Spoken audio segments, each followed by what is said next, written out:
Welcome to The Lord's Divine Love and Wisdom.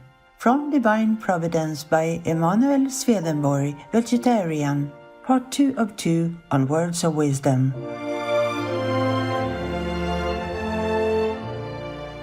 In the 18th century, a great Swedish scientist and inventor at the height of his career began to see visions of heaven, spirits, saints, and angels. He saw Lord Jesus come to open his inner eye, which allowed him to travel in the celestial sphere and talk with different spiritual beings. This mystical experience transformed the scientist into an enlightened spiritual leader with a new understanding of Christianity. His name is Emanuel Swedenborg. From 1744 onwards, Emanuel Swedenborg spent over a decade of his life writing down what he saw in his spiritual voyages in more than 24 books. His visions of heaven and the afterlife, his realization that God is love, and his discovery of the Holy Bible's deeper meanings are just some of the revolutionary topics he bravely documented. The life and works of this remarkable spiritual world explorer inspire people to this day. Let's continue with excerpts from Divine Providence, where more fascinating insight is provided by Emanuel Swedenborg as to the connectiveness of divine love and wisdom in the heavens as well as our physical world.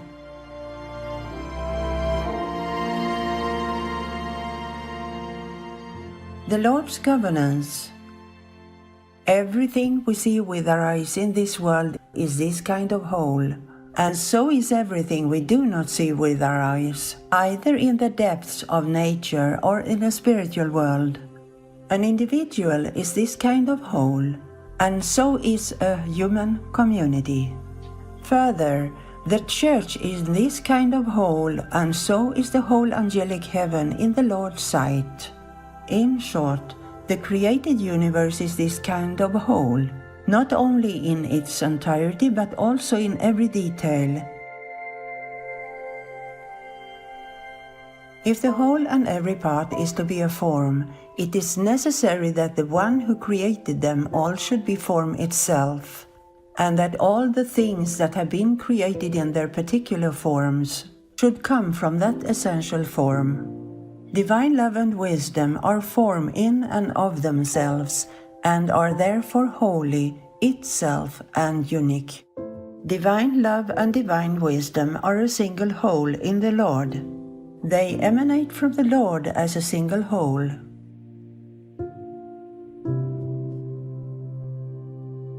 A form makes a unity more perfectly as its constituents are distinguishedly different, and yet united. It is hard for our discernment to accept this unless it is raised up, because it seems as though the only way a form can make a single whole is if its constituents have some regular similarity. I have often talked with angels about this.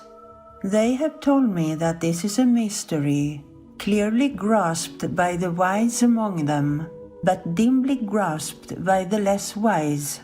Still, the truth is that a form is more perfect as its constituents and distinguishedly different, but still united in some particular way. In support of this, angels have cited the communities in the heavens. Taken all together, these communities make up the form of heaven. They have also cited the angels in each community, saying that the more clearly individual angels are on their own, are therefore free, and love the other members of their community on the basis of their own affection. In apparent freedom, the more perfect is the form of the community.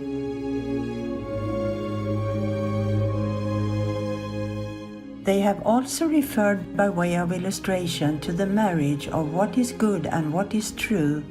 The more clearly these are two, the more perfectly they can form a unity. It is the same with love and wisdom. Anything unclear is confused, and this is what gives rise to all imperfection of form. Angels have also offered abundant evidence of the way completely different things are united, so that they form a single whole. They have called attention particularly to things within a person, where all the countless parts are similarly differentiated and yet are united, differentiated by membranes and united by ligaments. They have said that it is the same with love and all its components, and with wisdom and all its components, which are perceived simply as unities. There is some image of this unity in everything that has been created. Divinity is present in everything that has been created because God the Creator, who is the Lord from eternity, brought forth the Son of the spiritual Word from His actual self, and by means of that Son brought forth the whole universe. This means that that Son, which is from the Lord and is where the Lord is not only the first but the only substance of which everything is made. Since it is the only substance, it follows that it is present in everything that has been created, but with infinite variety depending on function.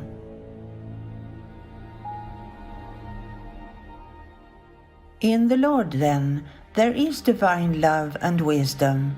In the Son that comes from Him, there is divine fire and divine radiance. And from that Son comes spiritual warmth and spiritual light, with the two making a single whole. It follows then that some image of this whole is present in everything that has been created. This is why everything in the universe is based on what is good and what is true, and in fact on their union, or everything in the universe is based on love and wisdom and on their union.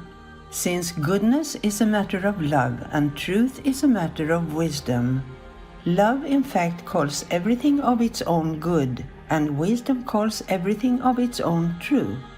We will see now that this union is present in everything that has been created. It is widely recognized that there is only one substance that is the first and is the basis of everything. But the nature of that substance is a mystery. People think that it is so simple that nothing could be simpler, that it is like a dimensionless point, and that dimensional forms emerge from an infinite number of such points. However, this is an illusion arising from spatial thinking. Spatial thinking makes the smallest element look like this.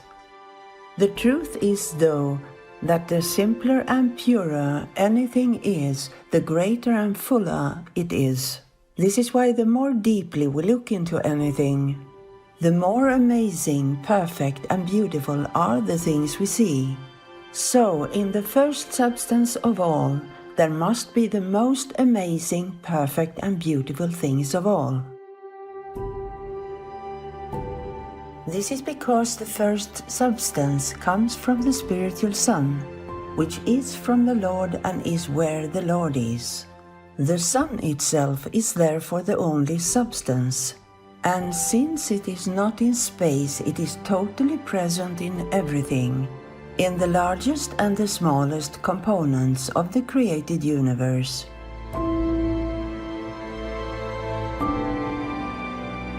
For more information on Emanuel Swedenborg, please visit swedenborg.com.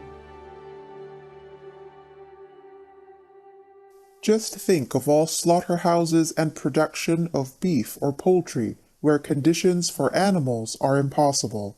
Animals are transported in lorries many times without any water, which is extremely cruel. His Excellency Dr. Janez Drnovšek, Ph.D., vegan. Gentle viewers, it was a pleasure that you could join us today.